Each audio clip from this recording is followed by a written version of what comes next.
ओम शांति। हम सभी ने परम धाम शब्द तो सुना ही है। परम धाम जो इस पांच तत्व की दुनिया से परे ते परे धाम है, जो हम आत्माओं का और परम पिता परमात्मा का रहने का स्थान है, उसे हम परम धाम कहते हैं। तो परम धाम का यथार्थ अर्थ न जानने के कारण हमें जो जीवन में प्राप्तियां होनी चाहिए, उन प्राप्तियों से हम वंचित रह जाते हैं। इसीलिए हमें समझना होगा कि परम धाम का वास्तविक अर्थ क्या है।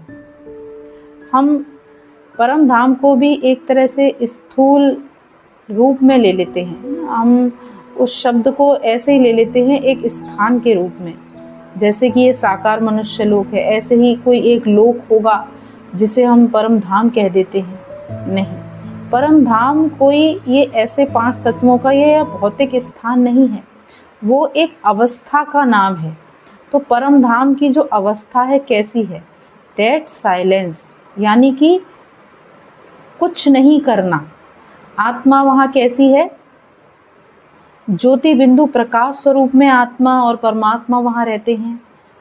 No thoughts, no sound, no feelings, और ये कुछ भी वहाँ नहीं है, यानी कि डेड साइलेंस है वहाँ पर।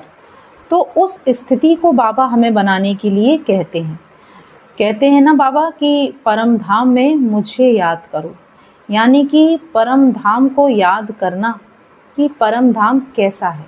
क्योंकि बाबा बार बार कहते हैं कि अपने को आत्मा समझो, यानी कि परम धाम में जो हम रहते हैं कंप्लीट हमारी आत्मिक स्मृति है, हम आत्मा ही वहाँ रहते हैं। यहाँ हमें सोचना पड़ रहा है कि हम आत्मा हैं, यानी कि हमारी जो स्थिति है निर्विकारी, निराकारी और निरअहंकारी स्थिति है। क्योंकि वहाँ कोई मैं नहीं है, कोई कर्म नहीं है, कोई वहाँ संकल्प नहीं है, कोई वहाँ भावना नहीं है, तो फिर मैं शब्द भी नहीं है। अब जब मैं नहीं है तो बिल्कुल निरअहंकारी अवस्था है।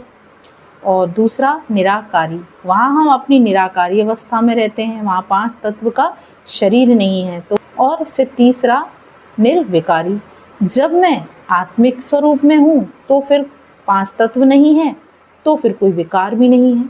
तो ये वही परम धाम की अवस्था है। परम धाम अवस्था का नाम है। परम धाम की अवस्था क्या है? वो निराकारी अवस्था है, यानी आत्मिक स्थिति, निरअहंकारी स्थिति और निर्विकारी स्थिति। इस अवस्था में टिकना ही परम धाम का अनुभव करना है। साक्षी होकर इस ड्रामा को देखना ही परम धाम की